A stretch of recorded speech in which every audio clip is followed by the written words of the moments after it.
महासचिव मीरा भाईंदर के इंचार्ज आनंद सिंह, जिला अध्यक्ष जुबैर इनामदार, उम्मीदवार मेरी बेटी आफरीन, अशरफ मिस्त्री,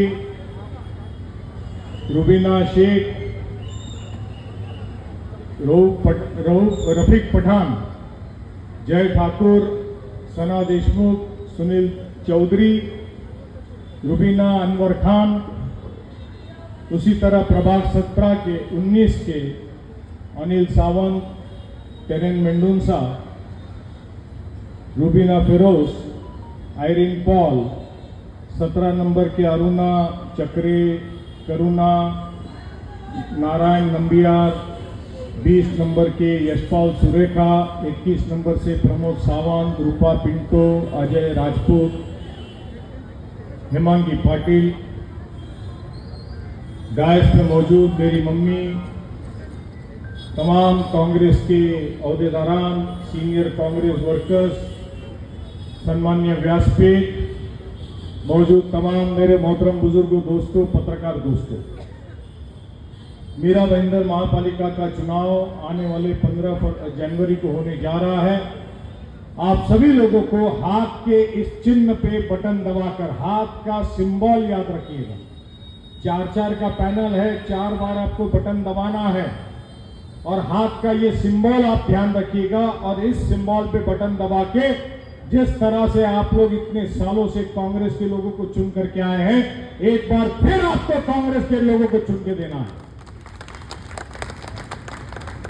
महापालिका के चुनाव में आपके सामने लोग ये बात करते होंगे कि कांग्रेस ने कम उम्मीदवार खड़ा किया है तो किस तरह सत्ता बनाएगी। आप लोगों को याद है कि 2019 में भी राष्ट्रवादी का लोकसभा का चुनाव था, शरद पवार साहब आए थे। हम और राष्ट्रवादी कभी भी इकट्ठा नहीं चलते थे, मगर पार्टी जब इकट्ठा हुई तो हमने उनका काम किया और फिर सरकार बनी 2019 में। सरकार बनने के बाद राष्ट्रवादी के ही आमदार मुमरा से आकर के कांग्रेस की बुराई यहां करके गए। फिर 2024 आया, 2024 में महाविकास आघाड़ी बनी। हमने उबाटा उद्धव बालासाहेब ठाकरे के खासदार राजन विचारे का काम किया। आज उबाटा आकर के यहां पे उम्मीदवार खड़े किए। हमने इस महापालिका के चुनाव में उबाटा, राष्ट्रवादी, शरद चंद्र पवार और बहुजन विकास आघाड़ी के साथ युति करने का कोशिश की। सीट का बंटवारा नहीं हो सका, मगर हमने उतने ही कैंडिडेट खड़े किए जितने हमने मांगा था। हमने 32 कांग्रेस के और 4 बहुजन विकास आघाड़ी वसई विरार वाले हितेंद्र ठाकुर के। तो कांग्रेस ने सिर्फ 36 जगहों पे जो हमने हक से सीट मांगी थी, हमने उतने ही पैनल पे अपने उम्मीदवार खड़ा किया। बाकी की जगह उबाटा ने और राष्ट्रवादी ने खड़ा किया। इसके अलावा उबाटा ने तो यहां पे भी उम्मीदवार खड़ा किया और राष्ट्रवादी ने भी किया। मैं समझ सकता हूं कि उनको अपने पार्टी के उम्मीदवार को जिंदा रखना है, कार्यकर्ता को जिंदा रखना है, इसके लिए उन्होंने ये हरकत की होगी, ये हिमाकत की होगी, ये जानते हुए कि यहाँ के लोग उनको चुन करके नहीं देंगे, उसके बावजूद उन लोगों ने उम्मीदवार खड़ा किया। भाजपा ने जानबूझ करके 9, 19, 22 के अंदर उम्मीदवार नहीं दिए, क्योंकि भाजपा जानती है कि इन इलाकों में भाजपा का उम्मीदवार पिछले 3 टर्म से कभी चुन करके नहीं आया। तो गोरिल्ला लड़ाई वो लड़ रहे हैं। पिछले 2019-17 में जो लोगों को आपने चुन करके इस प्रभाग नंबर 9 से मेरी वालदा को, गीता परदेसी को और 2 लोगों को जो चुन करके भेजा था, वो लोग 2 ही साल के अंदर बीजेपी के साथ हाथ मिला करके महापौर के इलेक्शन में पैसे लेकर के भाग गए और उसके बाद इस शहर में मुंह नहीं दिखाया। मेरी वालदा इतनी उम्र में होने के बावजूद, वालिद के इंतकाल के बावजूद, इद्दत के वक्त में भी लोगों को फोन कर करके इलाके का काम करती थी। मगर ये लोग इस शहर से गद्दारी की, आवाम से गद्दारी की और कौम से गद्दारी की, और आज फिर से गद्दारी करने के लिए आपके बीच में आए हैं। अजीत पवार की राष्ट्रवादी के सिंबल से आपके बीच में आए हैं। इनकी मीटिंगें कल ही उत्तन में हुई। मैं उत्तन की सभा में गया था। वही आमदार के साथ खाने की दावतें हुई और जो यहां खड़े हुए हैं उसका भाई वहां से बैठ करके आदेश देता है कि नया नगर मैंने खरीद लिया है, कौम को पैसे बांट दिया है और पूरी मुसलमान कौम मेरे साथ है, मैंने इनको चंद रुपयों में खरीद लिया है। क्या आप खरीदे जा सकते हो? क्या आप खरीदे जा सकते हो? ये इस तरह की बातें उत्तर में सुनाई थी। कल उत्तर वालों को मैंने जाकर के बताया है कि इनको उत्तर में इंडिपेंडेंट कैंडिडेट डाला है। उत्तर में कांग्रेस के सामने इंडिपेंडेंट कैंडिडेट डाला है। वहां उबाटा की 1 सीट और कांग्रेस की 2 सीट पे हम लोग लड़ रहे हैं और वहां कांग्रेस को हराने के लिए इंडिपेंडेंट कैंडिडेट डाला है और यहां पे अजित पवार वाली राष्ट्रवादी के नाम से 2 सीट बनी। शरद चंद्र पवार वाली पार्टी यहां पे लड़ रही है। तो मैं हमेशा कहता हूं, वो एक पिक्चर थी जिसमें गोविंदा और संजय दत्त थे और परेश रावल थे और अनुपम खेर थे। परेश रावल वॉचमैन रहता है, वो जाकर के अनुपम खेर को बोलता है, साथी साथी वो जो चाचा है वही भतीजा है, वही जो भतीजा है वही चाचा है। तो ये जो चाचा भतीजा है वही चिंचोर में और पूना में साथ में आया है और बाद में आने वाला है। ये वही चाचा वही भतीजा वो उसी के लोग है, तुतारी बजाते है, घड़ी दिखाते है। तो ये तुतारी और घड़ियाल की हाथ है, घड़ी बंद पड़ी है, तुतारी बचती नहीं है क्योंकि उम्र हो गई है। और मियां भाई के एरिया में तो मियां भाई ऐसी पूंगी बजाते हैं कि भागते हुए नजर आओगे फिर आवाज भी नहीं निकलेगी। भाजपा का नेता बोलता है कि ये खाली 38 सीट लड़ रहे हैं, सत्ता में कैसे आएंगे? तो भाई मेरा नाम मुजफ्फर हुसैन है, मैं दिल में आता हूं, समझ में नहीं आता। मैं दिल में आता हूं, इस जनता के आवाम के दिल में आता हूं और बड़े बड़े सियासतदानों के समझ में नहीं आता। तो इसलिए मेरे नाक में मत लगी। मेरे नाक में इस मीरा रोड में और नया नगर में जो लगा है, यहाँ की आवाम ने उसके दुम पे ऐसे फटाके बांधे हैं कि दुम भी नहीं बजी और पता नहीं कहां भाग गए। वो शहर में गधा जब आता है, गांव में पता होगा ना, बहुत से लोगों को गांव में गधे के पीछे डब्बे बांधते हैं, गधों के पीछे डब्बे बांधते हैं। और फिर गांव में जब गधा दौड़ता है तो बच्चे कैसे दौड़ाते हैं उसको? पत्थर मार के दौड़ाते हैं।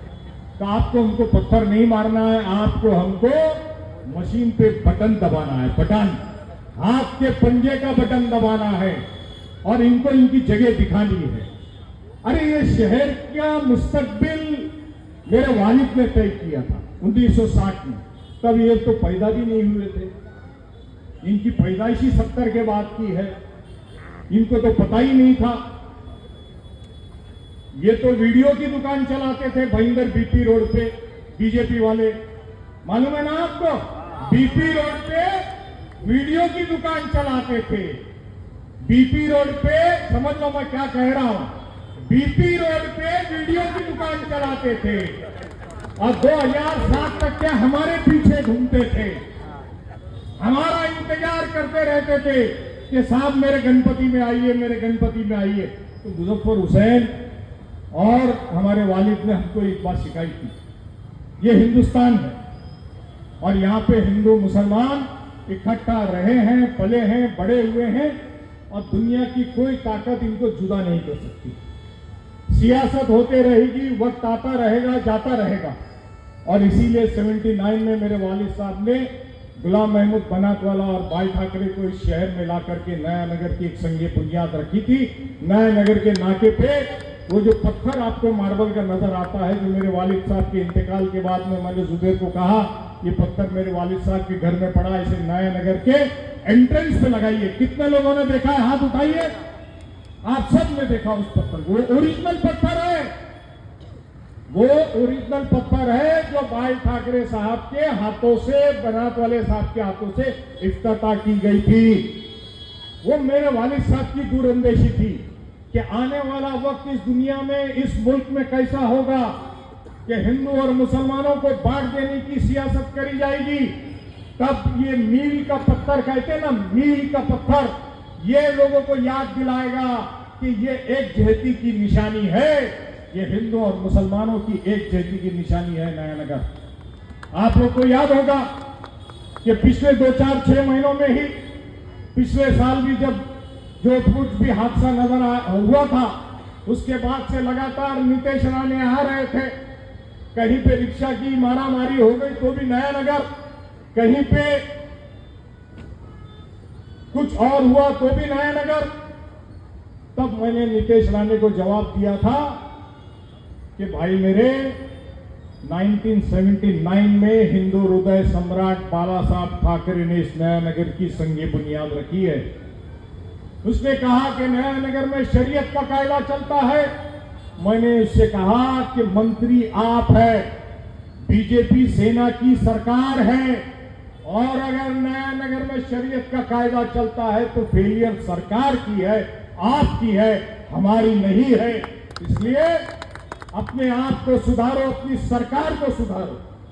बाद में पता ये लगा कि वो फिर कोई जवाब देने वाला था। मुख्यमंत्री ने उसको बुलाया और कहा, अरे भाई, अपने को ही पता नहीं था कि नया नगर की संगे बुनियाद हिंदू हृदय सम्राट बाल ठाकरे ने रखी है, इसलिए आगे से नया नगर के बारे में कुछ बोलना नहीं। देखिए इस बात की दूरअंदेशी मेरे वालिद साहब की। 79 और 79 के बाद में 2025, 40 साल के बाद जो हादसे हो सकते हैं, उसकी संगे बुनियाद रोकने की किस तरह से रखी गई। और यही वजह है कि पूरे मीरा भाईंदर में सभी कौम के लोग रहते हैं।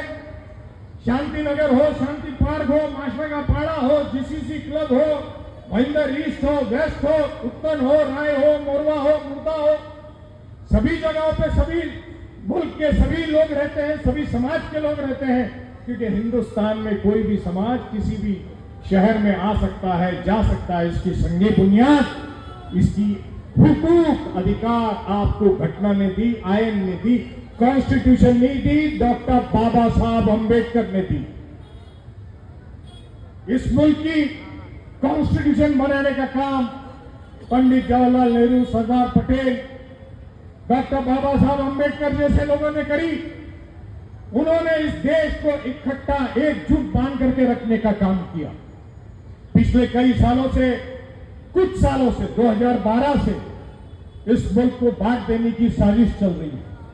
मगर आप मेरी बात लिख करके रख लीजिए, ये मुल्क उस पानी की तरह है, यहां की कौम हिंदू और मुसलमान उस पानी की तरह है कि पानी पे लाठी मारने से लाठी टूट जाती है, पानी अलग नहीं हो सकता।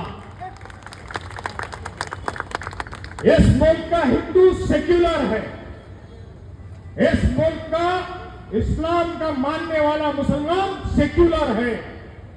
अगर हिंदू सेक्युलर नहीं होता तो इस मुल्क पे 15-20 करोड़ मुसलमान और 5 करोड़ क्रिश्चियन नहीं रह सकते थे। उसी वजह से बीजेपी क्या करती है, बुलडोजर का नाम लेती है, मस्जिदों का नाम लेती है, इबादतगाहों का नाम लेती है, दरगाहों को तोड़ने की बात करती है, आपके परहेज को, रोज को, नकाब को, खाने को गलियाती है। क्या सोच के कि ये हिंदू भाई खुश हो जाएगा और हमारा परचम पूरे हिंदुस्तान में लहराएगा, हम 400 पार कर देंगे। मगर लोगों ने इनको 250 पार नहीं होने दिया, लोगों ने 250 पार होने नहीं दिया, लोगों ने इनको जगह बता दी। इसका क्या मतलब हुआ? इसका यही मतलब हुआ कि इस मुल्क का हिंदू वो सेक्युलर है, उसे इस मुल्क के अंदर हिंदू मुस्लिम भेदभाव नहीं चाहिए, बिल्कुल नहीं चाहिए। मुसलमानों की तो संगे बुनियाद है सेक्युलरिज्म, क्योंकि आपका हमारा मजहब सिखाता है सर्वधर्म समभाव। हिंदू के साथ भी उतनी मोहब्बत करो, गैरों के साथ भी उतनी मोहब्बत करो, क्योंकि आपका हमारा मजहब सिखाता है 80 घर इस तरफ और 80 घर उस तरफ, 80 मोहल्ले इस तरफ, 80 मोहल्ले इस तरफ, 80 मुल्क इस तरफ, 80 मुल्क इस तरफ। अगर कोई परेशान है, भूखा है, तो ये तुम्हारी जिम्मेदारी है कि उसकी जाके खैर खा पूछिए, उसे रोजी दीजिए, रोटी दीजिए। उसमें हिंदुओं का नाम नहीं है, उसमें ईसाई नहीं है, उसमें यहूदी नहीं है, उसमें सिख नहीं है, पारसी नहीं है। उसने कहा पड़ोसी, यह है इस्लाम। उस इस्लाम के मानने वाले हम हैं। इसलिए हम इन फिरकावाराना ताकत के खिलाफ पूरे हिंदुस्तान में अगर कोई आवाज उठाता है तो सब में आगे उठ करके मुसलमान आवाज उठाता है। उठाता ही नहीं उठाता है, उठाता ही नहीं उठाता है, क्योंकि मुसलमान सिर्फ रब्बुल आलमीन पे भरोसा रखता है। ऊपर आसमान में अपने अल्लाह पर, जिसने दुनिया बनाई, उस पर, और नीचे अपने कब्रिस्तान पर। इसके अलावा हम किसी पे भरोसा नहीं रखते। और यही ताकत है आपकी, हमारी, कि हमारे पे चाहे कितने भी जुल्म ढाओ, हम ताकत से लड़ते आए हैं और हमेशा लड़ेंगे। अरे सत्ता की लालच तो दलालों को होती है। किसको होती है? दलालों को होती है, जो ये सोचता है ये सत्ता में आ जाएगा तो मेरा क्या होगा, वो सत्ता में आ जाएगा तो मेरी रोजी रोटी का क्या होगा। मुसलमान तो ये सोचता है और ये मानता है कि मुझे रोजी रोटी देने वाला वो रब्बुल आलमीन है, वो अल्लाह ताला है। इसलिए वो बुराइयों के साथ और गलत के साथ नहीं जाता, वो हकीकत, ईमान रखने वाले और सच्ची बातों पे चलता। आप बेहतर जानते हैं इस शहर के लिए किसने क्या किया है, पानी किसने लाया। 200 MLD पानी 2012 में हमने आखिरी लाया था, वही पानी इस शहर में आ रहा है। मुख्यमंत्री 2017 में आए, उन्होंने कहा 2019 में पानी आ जाएगा। परसों आकर के गए और इतनी गलत बात कही कि 75 MLD पानी सूर्या डैम से आ गया, जबकि नहीं आया। उन्होंने कहा कि 516 करोड़ रुपया हमने पानी के लिए दिया है, बहुत जल्द आ जाएगा। ये भी गलत बात करके गए। टोल नाके की परेशानी आपको, हमको, सबको है कि नहीं है? आप सबको है? हाथ उठा के बताइए, आप सबको टोल नाके की परेशानी है? यहां के लोगों को शायद नहीं है, सबको परेशानी है। पिछले 6 महीने से मैं कह रहा हूं कि जो मुंबई का अत्रे नाके की 20,000 स्क्वायर मीटर की जमीन जो बाजू में है, पत्रे लगाया हुआ है, आपने देखा ना, पत्रे लगाया है, उस जमीन के अंदर टोल नाके को जब तक कि आप टोल लेने वाले हैं उसमें शिफ्ट कर दीजिए। मगर सरकार कोई बात करने तैयार नहीं। बीजेपी और सेना के MLA जो इस शहर में बड़ी बड़ी डिंगे हाँक रहे हैं कि हम कोस्टल रोड लाएंगे, ना मेट्रो लाएंगे, ना प्लेन लाएंगे, ना हवाई जहाज लाएंगे, ना पता नहीं क्या क्या लाएंगे, मगर एक टोल नाका हटाने की तो तुम्हारे में ताकत नहीं है, तुम्हारे में कुव्वत नहीं है। तुम्हारा मंत्री है, मुख्यमंत्री है कि नहीं? मुख्यमंत्री को 1 सेकंड लगता है बोलने के लिए कि इसको हटा करके बाजू में करो, मगर नहीं कर रहे। 1500 करोड़ में अडानी को होटल के लिए भेज दिया है। 24 फरवरी 2025 को टाइम्स ऑफ इंडिया की रिपोर्ट है, उसमें फ्रंट पेज पे न्यूज आई थी कि अत्रा नाके की 20,000 स्क्वायर मीटर की जमीन 5 स्टार होटल को बेच दी गई है। वह मेट्रो स्टेशन बन रहा है, स्कूटर रिक्शा खड़ा करने के लिए वहां जगह नहीं है क्या? ये गोल्डन वेस्ट मेट्रो स्टेशन बन रहा है, एसके स्टोन के पास बना है, काशी मीरा में बन रहा है, कहीं पे भी रिक्शा की पार्किंग या स्कूटर पार्किंग को जगह नहीं है क्या? पिछले 10 साल में जब से हमने आखिरी शमशान, कब्रिस्तान, बरियल ग्राउंड बनाया, जॉगर्स पार्क बनाया, पूरे मीरा भाईंदर के अंदर एक नया कब्रिस्तान, एक नया शमशान और एक नया क्रिश्चियन बरियल ग्राउंड आप बता दीजिए कि इन लोगों ने बनाया। ये सेना, बीजेपी के आमदार महापालिका में भी सत्ता में थे, सरकार में भी सत्ता में है, मगर एक नया कब्रिस्तान नहीं बनाया। एक स्लॉटर हाउस का रिजर्वेशन हमने 97 में किया था, उसका लैंड एक्विजिशन चल रहा था, मगर 2017 के भी इलेक्शन में, 2019 के भी इलेक्शन में, 2024 के भी इलेक्शन में और 2025 के भी इलेक्शन में बीजेपी का आमदार मुख्यमंत्री से लेटर लाता है कि स्लॉटर हाउस कैंसिल कर दिया, कत्तल खाना कैंसिल कर दिया। मुसलमानों के बीच में जाते हैं, कहते हैं हम के कत्तल खाना बनाएंगे, जैनों के बीच में जाके कहते हैं हमने कत्तल खाना बंद कर दिया। अरे भाई मेरे, ये हिंदुस्तान है, यहाँ पे हर समाज के लोग रहते हैं। क्या मराठी आदमी नॉनवेज नहीं खाता है? ये अनिल सावंत बैठे हैं यहाँ पे, ये नंबियार खड़े हैं, बैठे हैं यहाँ पर, ये आनंद सिंह बैठे हैं, ये टरन मंडल साहब बैठे हैं। इनको पूछिए आप लोग नॉनवेज खाते हैं कि नहीं खाते हैं? गीता परदेशी को नहीं पूछूंगा मैं। वेज और नॉनवेज इस मुल्क की खुराक, और ये कौन क्या खाएगा इसका अधिकार घटना ने, कॉन्स्टिट्यूशन ने दिया। और Maharashtra municipality act, Bombay corporation act 1965, इसने हर महापालिका के अंदर, क्षेत्र के अंदर, जैसे मुंबई में देवनार में है, नागपुर में है, तमाम बाकी के इलाकों में है, स्लॉटर हाउस, वेटरनरी हॉस्पिटल, ये कंपलसरी एक्ट के अंदर है। मैं तुमको चैलेंज देता हूं, मैंने हाईकोर्ट में एक अपील फाइल करी है। यहां पे राकेश राजपुरोहित, विकास सिंह और अमित शर्मा बैठे हैं, ये पिटिशनर है। हमने हाईकोर्ट में पिटिशन डाली है और उस पिटिशन को कोर्ट ने गवर्नमेंट से कहा था कि आपको 30 नवंबर तक के फैसला करना है और इस पे निर्णय करना है, मगर इस सरकार ने फैसला नहीं किया। हमने सरकार को कंटेम्प्ट की नोटिस भेजी है और ये इलेक्शन के बाद सरकार पे कंटेम्प्ट पिटीशन भी मैं फाइल करूंगा। ये किस चीज की पिटीशन है? तो ये शहर को अगले 25 साल किन चीजों की जरूरत है, कहां playground, garden, sports complex, slaughter house, veterinary hospitals, helipads, trauma hospitals, कहां इन सारी चीजों की जरूरत है। ये हमने जो गवर्नमेंट को सजेशन दिया है, जिसपे गवर्नमेंट ने फैसला करना चाहिए था, सरकार ने नहीं की है, हम उसे कोर्ट के जरिए करवाते रहेंगे। ये मैं आप लोग के बीच कहना चाहता हूं।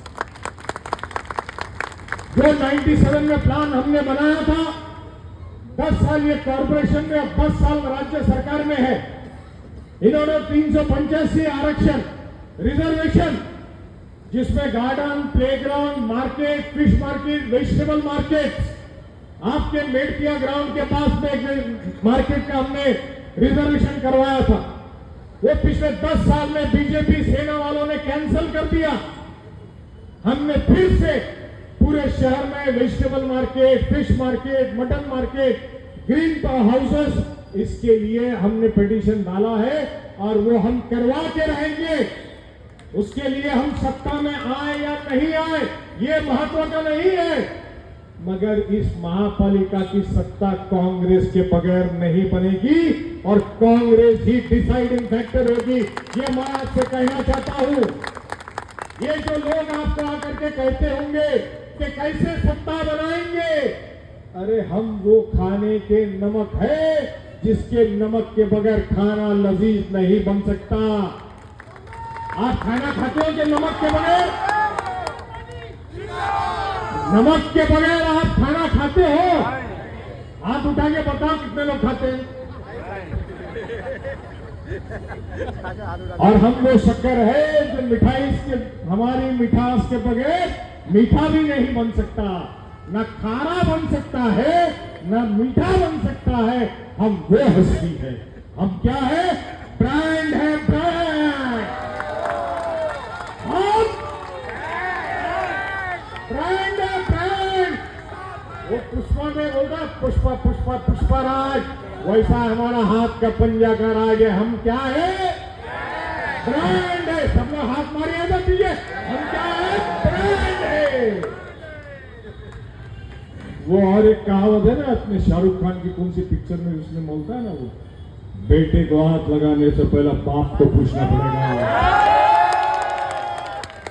तो कांग्रेस को हटाने से पहले उस रब्बुल आलमीन को पूछना पड़ेगा, इस आवाम से पूछना पड़ेगा कि कांग्रेस को अगर हटाना है तो हमको कितने पापड़ बेलने पड़ेंगे।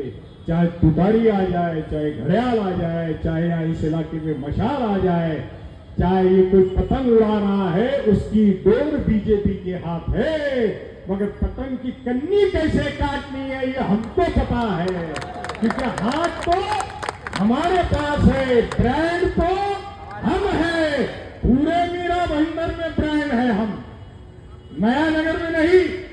ये घूम घूम के नया नगर नया नगर नया नगर चिल्लाता रहता है बीजेपी वाला। आपने सुना है ना, कितनी बार मैं कहता हूं ये नया नगर, हाय नया नगर, हाय नया नगर, हाय नया नगर, हाय नया नगर, हाय नया नगर, हाय नया नगर, हाय नया नगर। इसको मातम करना हमने सिखा दिया है,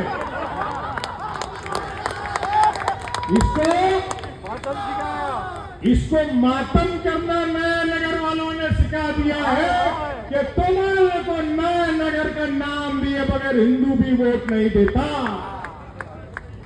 तुमको नया नगर का डर दिखाए बगैर हिंदू भी वोट नहीं देता। मेरे इलेक्शन में मुझे कहा, बोला जय श्री राम बोल के दिखा, मैं बोला दिखाता हूं, बोल के दिखा। बाद में महेंद्र में मैंने जाके बोला अब तू नारे तकबीर अल्लाह ऊपर बोल के दिखा, तेरे लेता हुआ तो बोल के दिखा। मैं तो जैन मंदिर के सामने खड़े रह करके भाषण किया हूं कि तू नारे तकबीर अल्लाह ऊपर बोल के दिखा। अरे हम हिंदुस्तान की आयन को मानने वाले हैं, इस मुल्क के हिंदू मुसलमान की एक जैती को मानने वाले लोग, क्योंकि हमारी कौम ने, हमारे मजहब ने हमको ना इत्तेफाकी और कौम को और मजहब को और लोगों को बांटना नहीं सिखाया। हम अपने थाली में हिंदुओं को भी खिलाते हैं, पिछड़ी जाति को भी खिलाते हैं, हमारी सब के अंदर गरीब भी खड़ा होता है, अमीर भी खड़ा होता है, भिखारी भी खड़ा होता है। तुम्हारे मंदिरों में सिर्फ अमीर पहले जाके दर्शन कर सकता है, ये सिर्फ इस्लाम में होता है। तुम बोलते हो नया नगर में ठेले लगते हैं, हाँ लगते हैं ठेले। हमारे लोग, हमारी कौम मेहनत मुशक्कत करके रोटी कमाती है, तुम्हारे जैसा सट्टा बाजारी करके नहीं, तुम्हारी तरह दारू और शराब की दुकानें चला करके नहीं, और ना कि गलत धंधे करके। हमारी कौम मेहनत करती है, मुशक्कत करती है, ठेला लगाती है, फल फ्रूट बेचती है, भाजी तरकारी बेचती है, मेहनत करती है, नमाज पढ़ती है, और वो ठेला लगाने के बाजू में जाकर के मुजफ्फर हुसैन भी नमाज पढ़ता है। ये है इस्लाम, ये नया नगर और ये कौम उस कलाम की मानने वाली है। ये नया नगर और ये कौम उस कलाम की मानने वाली है जिसे पूरी दुनिया की ताकत, अमेरिका से लेके इजराइल से लेके हर कोई मिटा देना चाहता है, मगर फिर भी नहीं मिटा पा रहा है, फिर भी नहीं मिटा पा रहा है। अरे जब दुनिया के लेवल पे हमको नहीं मिटा सकते हो तो नया नगर वाली की आवाज तुम मेरा भाईंदर में क्या मिटाओगे? तुम जिंदगी भर मातम करो, हम है देखने के लिए।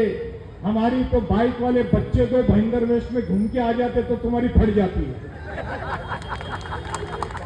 बाइक वाले बच्चे चार माशा के बाड़े में चले जाते हैं तो तुम्हारी फट जाती है, फिर नया नगर चिल्लाते रहते। अरे ये हमारे कौम के बच्चे शेर हैं, जिस दिन कभी गलती से बोलूंगा ना जाओ तो तुम नजर भी नहीं आओगे।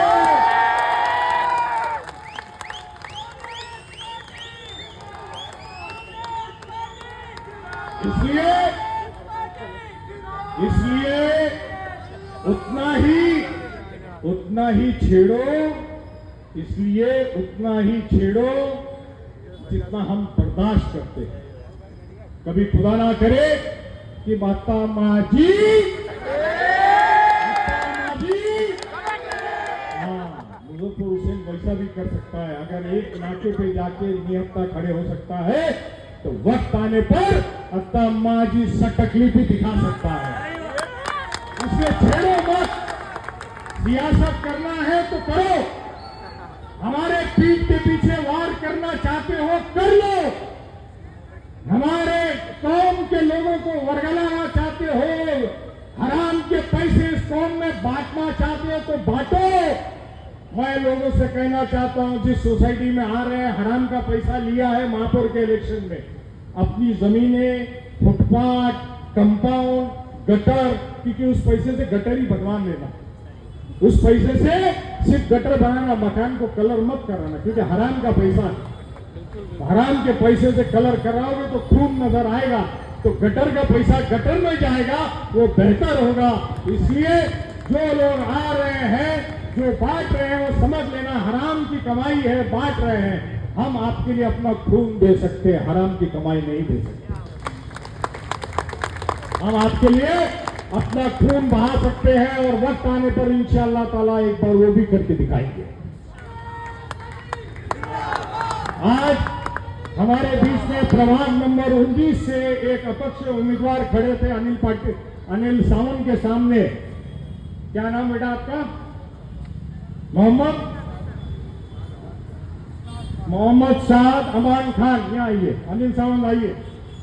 ये खड़े थे और ये अनिल सावंत के हक में, कांग्रेस के हक में, कांग्रेस के पूरे पैनल के हक में इन्होंने अपना पाठिंबा, अभी तो विड्रॉ नहीं कर सकते, लेकिन अपना पाठिंबा कांग्रेस को डिक्लेयर किया है। जिला अध्यक्ष जुबेर इनामदार को कहूंगा कि उन्हें पट्टा बिना करके कांग्रेस में प्रवेश दें।